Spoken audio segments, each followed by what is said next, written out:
et à tous et merci pour votre participation à cet événement exceptionnel organisé par l'équipe IPM de MCC que je tiens d'abord à remercier en la personne de Marc et Monica, d'abord pour l'organisation de cet événement, mais également pour le support et le soutien habituel au PMO, et ce depuis le début. D'ailleurs, je me rappelle que ma première semaine à MCA, je l'ai passée avec l'équipe IPM dans le cadre du workshop sur l'IPM Guidance. Et ça nous a aidé beaucoup et inspiré dans la mise en place des process et outils de management de projet au sein de MCA. Je vais commencer par donner la parole à notre DGA, M. Azdouzi, qui a milité depuis la conception du Compact 2 pour la mise en place de la structure PMO. Et il a participé au Compact 1 en tant que directeur de suivi et évaluation. Donc, la parole à vous, CSE.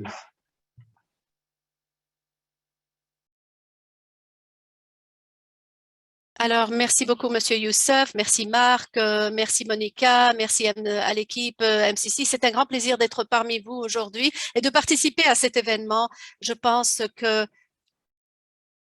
c'est l'IPM, c'est quelque chose qui m'est très spécial parce que j'ai une histoire personnelle avec ce projet. Comme Youssef l'a bien mentionné, j'étais le M&A directeur au niveau du Compact 1, 700 millions de dollars. J'ai travaillé dans les premières années du Compact. Ce n'était pas très visible parce que nous avons lancé la passation de marché, nous avons fait des lignes des baselines et puis on a fait l'évaluation. Donc pour la gestion, ce n'était pas vraiment très clair ce que nous faisions, mais en parallèle, il y avait tellement de pression et beaucoup de préoccupations du gouvernement, du MCC, et puis aussi même à partir de la gestion du MCA, surtout par rapport au retard des décaissements. Alors, quand il y a eu l'entité qui a vraiment aidé dans la prise de décision et on m'a demandé d'assister. Mais à l'époque, il n'y avait pas de PMO. Il n'y avait pas de, voilà, au niveau du MCA. Nous avions des MNE et puis les autres entités classiques au sein du MCA. Donc, je devais faire beaucoup de travail pour fournir des informations au management du MCA. Je n'avais pas les outils nécessaires. Je n'étais pas équipée par des outils pour faire cela. Donc, nous avons fait de renforcement de capacité dans le project management. Au niveau du MS du projet, il y avait une assistante technique du MCC qui l'a généreusement fourni et nous avons des systèmes d'information pour générer l'information sur la base des plans de travail et pour informer des décisions de prise de décision, etc. Mais à une étape précise, ce n'était pas suffisant. Donc, je veux vraiment dire que c'était vraiment stressant parce que malgré tous les efforts que nous avons investis, ce n'était vraiment pas suffisant pour continuer.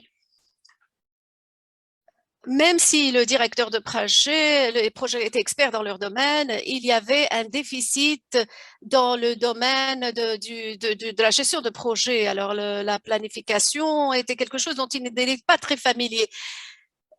Il percevait la planification et toutes les choses qui étaient en liaison avec la gestion de projet comme quelque chose, comme une tâche qui était vraiment très, voilà, très stressante. Il me semble en tant que MNE, directeur du MNE, je faisais en même temps le PMO. C'était vraiment comme nager contre courant. Je devais reporter sur certains événements, mais le management n'était pas satisfait de ce que je faisais. Le MCC ne savait pas quelles étaient les informations relatives et la performance de l'exécution du projet. Et je me rappelle très bien, à une époque de temps, j'étais même menacée d'être licenciée et parce que tout est reposé sur le plan du projet. Pour ainsi résumer la chose,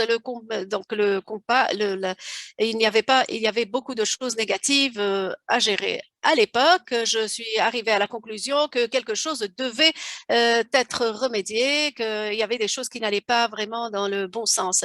Il n'y avait pas de PMO à l'époque. Je n'étais même pas dans mon étendue de travail. Personne n'avait les compétences nécessaires en termes de planification ou de gestion de projet. À mon avis, il était clair que le service qui ne faisait pas partie de l'équipe de projet ne peut pas vraiment réussir de manière efficace et remédier aux déficits.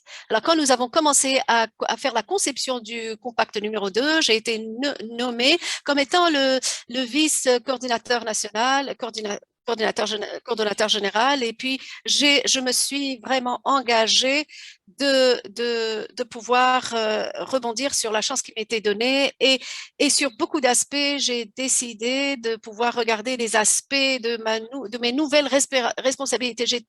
J'étais engagée de manière acharnée pour réussir cette fois et alors, j'avais la chance d'avoir un directeur général qui était ouvert et qui a pris en compte les recommandations et les leçons tirées du compact numéro 1.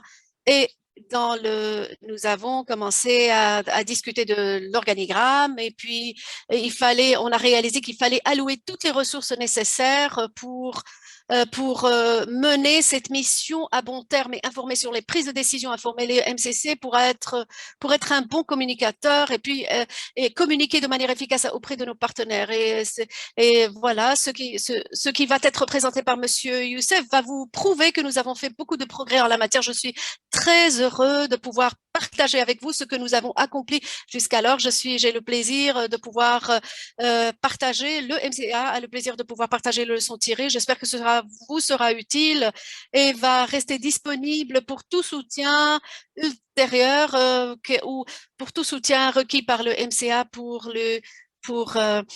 profiter, capitaliser sur notre expérience. Merci beaucoup. Merci beaucoup, Josie. Merci pour ce partage. Donc, sans plus tarder, je vais passer à la présentation. Donc, d'abord, pour le plan, voilà. Donc, pour le plan de la présentation, d'abord, nous allons commencer par partager avec vous un petit aperçu sur notre compact en termes de consistance, complexité et défis qu'il a fallu surmonter.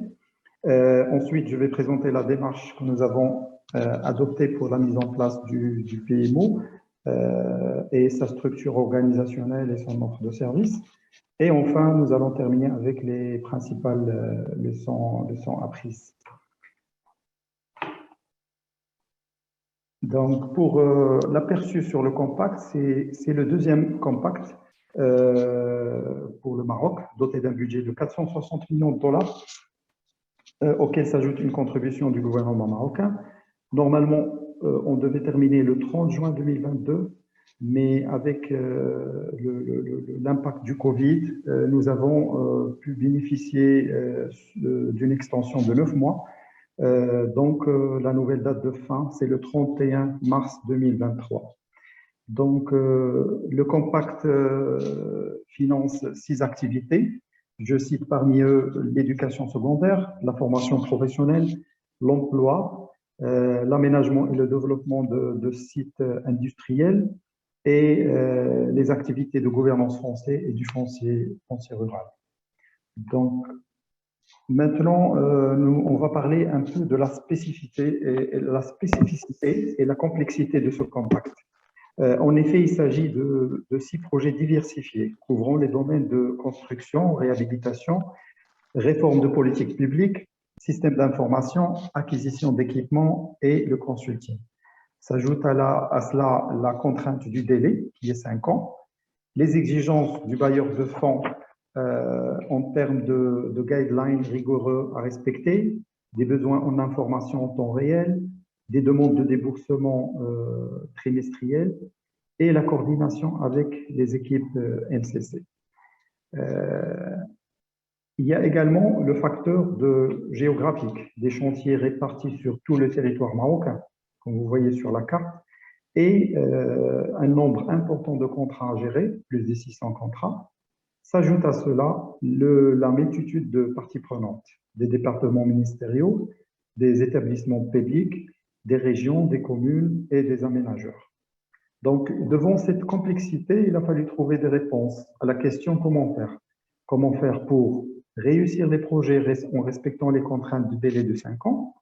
Comment faire pour disposer d'outils et d'indicateurs de performance de projets basés sur des données fiables et accessibles en temps réel pour la prise de décision, pour le top management et MCC?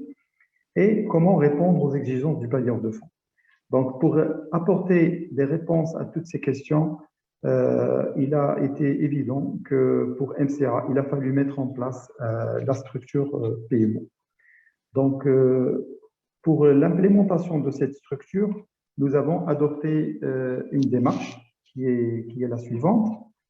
D'abord, nous avons commencé par un diagnostic du degré de maturité de l'agence MCA Morocco en gestion de projet. Donc, ce diagnostic a permis d'identifier les forces et les faiblesses de l'organisation et d'aider à élaborer une feuille de route pour la mise en place du PMO. Cette feuille de route détermine le type de PMO à mettre en place et sa structure organisationnelle, ses objectifs et sa mission, à savoir soutenir et consolider les pratiques de gestion de projet du programme au sein de l'agence, en mettant à la disposition des différentes parties prenantes des outils et des processus appropriés. Appuyer les équipes MCA Morocco pour réaliser les projets du compact dans le respect des délais, budget et qualité, offrir un reporting standardisé et indicateur fiable pour la prise de décision, assurer une communication fluide entre les différentes parties prenantes et alerter sur les retards et anticiper les risques.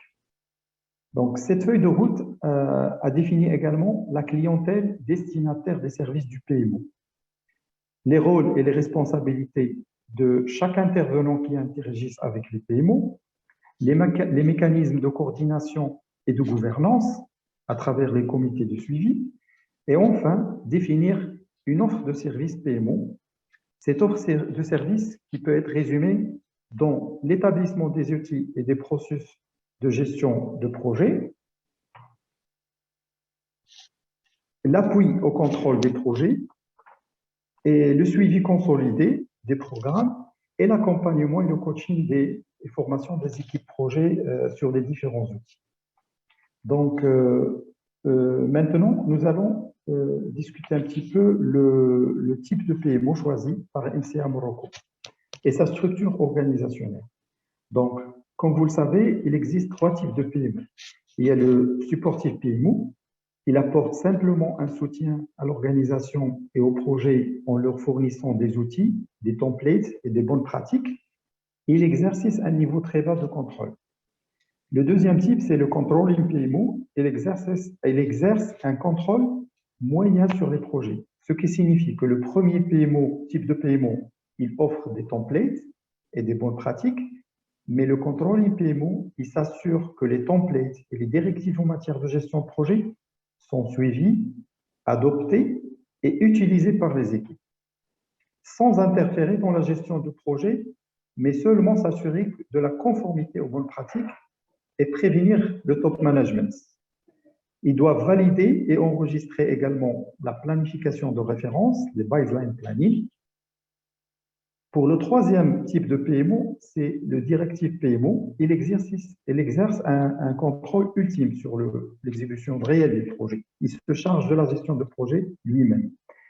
En ce qui nous concerne, et selon le niveau de maturité de notre organisme en management de projet et les objectifs définis pour le PMO, nous avons choisi de mettre en place le deuxième type PMO, qui est le controlling PMO.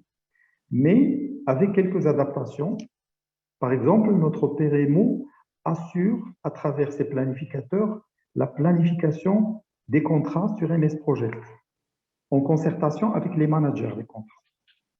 Parce que le degré de maîtrise de l'outil MS Project par les managers n'est pas le même. Donc, nous avons choisi que nos planificateurs se chargent eux-mêmes de la gestion des plannings.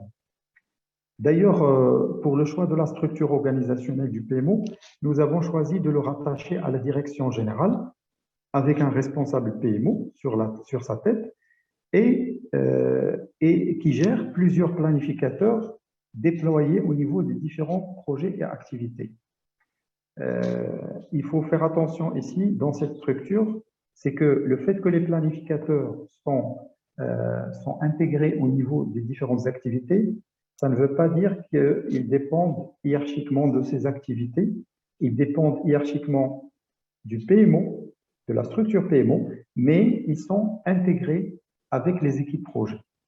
Comme ça, ils gardent leur propre indépendance d'avis et d'expression. Cette structure permet aux planificateurs de s'intégrer facilement avec les équipes projets et assurer leurs tâches en remontant l'information actualisée, que le responsable PMO synthétise et communique au top management et aux parties prenantes. Sur ce slide-là, nous allons donner un petit exemple des structures de gouvernance dont on a parlé tout à l'heure. D'abord, la première structure de gouvernance, c'est le comité de suivi des projets présidé par DG ou DGA, organisé pour chaque projet chaque 2 semaines, auquel participent le directeur de projet, son équipe, le PMO et les représentants des structures transverses.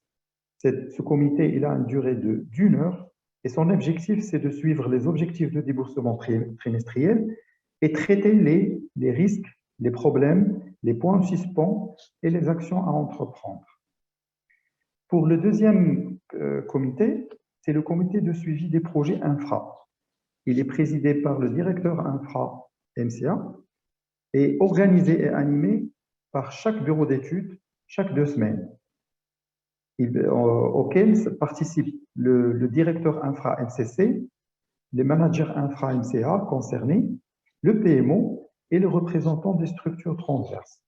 Lui également, il a une durée d'1 heure et son objectif, c'est de suivre la performance de chaque chantier en termes de valeur acquise, SPI, mise à jour des plannings, etc.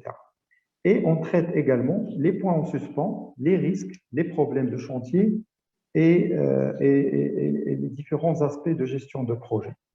Il faut préciser sur ce point que chaque comité ou chaque structure de gouvernance, une fois qu'on a défini les participants, la durée et les objectifs, on établit un canevas ou template qui supporte cette structure. Donc, le canevas est élaboré par le PMO pour ces différentes structures de gouvernance. Maintenant, nous allons voir l'offre de service du PMO. Elle est axée sur les points suivants. D'abord, une offre de processus et d'outils et de plateformes. En ce qui concerne les plateformes, nous avons développé une plateforme Project Online pour la gestion consolidée des plannings et la production des tableaux de bord et la plateforme Google Drive pour la gestion des documentaires et le travail collaboratif. Une offre d'accompagnement et de formation sur les outils et les process de gestion de projet, que ce soit pour le staff MCA ou bien pour les planificateurs des cabinets d'ingénieurs et des entreprises de travaux. Un suivi rigoureux et périodique des différents projets à travers les comités de suivi expliqués auparavant. Une offre de coordination et de partage de l'information standardisée entre les parties prenantes, MCA, MCC, cabinet d'ingénieurs, entreprises de travaux, etc. Une offre de tableau de bord basée sur des indicateurs fiables pour la prise de décision au bon moment, la plateforme Project Online. Et enfin, une analyse des leçons apprises pour adapter les outils d'une manière agile et progressive. Ce slide résume un peu les étapes à travers lesquelles les outils et offres de services de PMO ont évolué. En effet, vous savez que chaque projet passe par la phase d'initiation, de planification, d'exécution, de suivi et de contrôle pour arriver à la clôture. Eh bien, le compact également passe par ces différentes phases. Et l'offre de services et outils PMO doivent s'adapter à ces différentes phases. Exemple, pendant la phase d'initiation, il a fallu surveiller de près le processus procurement, car la plupart des projets lancent les prestations et il faut coordonner et suivre les actions des différentes parties prenantes, DPM, PA, projet, MCC, afin de réaliser le processus dans le minimum de temps. Il a fallu également définir des normes de planification et les introduire les exigences PMO de management de projet dans les termes de référence pour éviter des conflits avec les cabinets d'ingénieurs et les entreprises par la suite. Ce point, on va revenir sur ce point par la suite. Pendant la phase de planification, on commence à développer les plannings selon les normes arrêtées par le PMO pour pouvoir exploiter des données et des indicateurs fiables par la suite. Il faut faire attention sur cette phase-là que le développement du planning est une tâche pénible et qui nécessite du temps. Il faudra s'attendre à beaucoup de résistance durant cette phase de la part des cabinets d'ingénieurs et des entreprises de travaux. C'est la raison pour laquelle il faut intégrer au moment de l'élaboration des termes de référence des exigences en termes de planification, en termes de gestion de projet, afin d'éviter cette résistance par la suite par les cabinets d'ingénieurs et d'entreprises de travaux.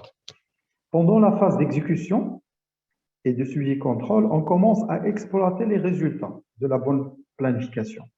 Valeurs acquises, SPI, glissement, les réunions de suivi périodiques, analyse des risques, etc.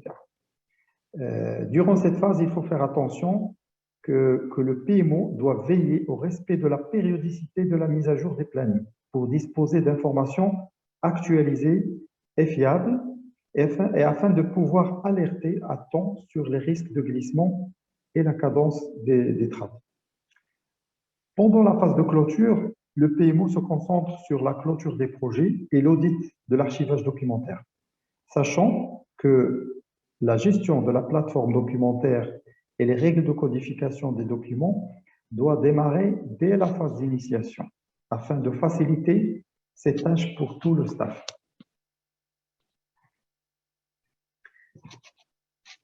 Enfin, nous arrivons vers les leçons apprises.